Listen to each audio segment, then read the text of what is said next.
Қайырлы күн достар, каналыма қош келдіңіздер. Бүгін сіздермен осындай жаздық жеңіл салаттардың бірін дайындаймыз.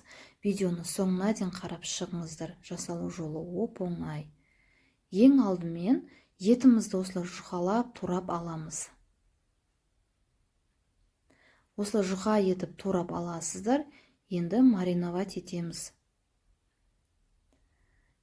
Бір тіс сарымсақ және бір шай қасық күнбағыс майын қосып жібердім. Енді тұз қосасыздар, бұрыш қосасыздар, крахмал қосасыздар, соя тұздығын қосасыздар және күнбағыс майын қосып, жақсылап араластырып, тоңазытқышқа қойып қоясыздар 1 сағатқа. Етті көбірек қоссаңыздар да болады.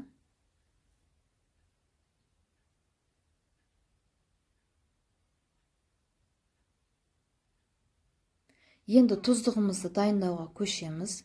Менде 1 тіс сарымсақ, оған лимон шырынын қосамыз.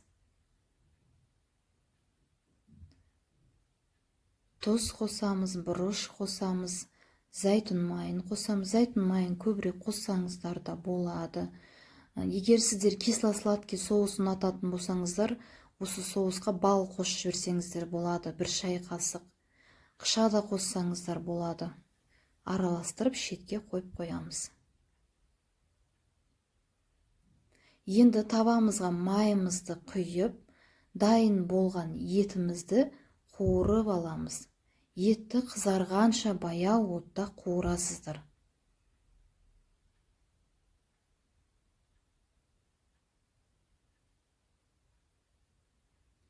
Байқаңыздар, май өте қатты шашырайды, күйіп қалмаңыздар.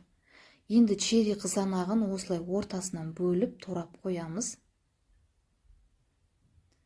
Брынзаны да жегенге ыңғайлы етіп, көбіктеп турап қоясыздар.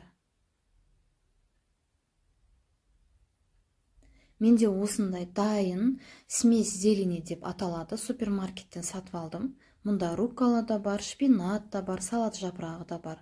Жаңағы соусымызды араластырып аламыз да тарелкамызға саламыз осылай. Енді бетіне чери қызанағын қойып шығамыз, брынзаны қойып шығамыз.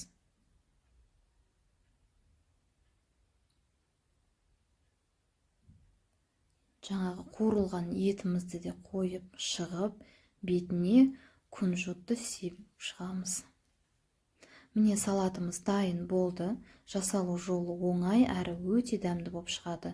Видео ұнаса, рецепт ұнаса, менің каналыма тіркеліп, лайк басып пікір қалдырып кетіңіздер. Алда талай жақсы рецепттермен сіздермен бөлісіп отырамын.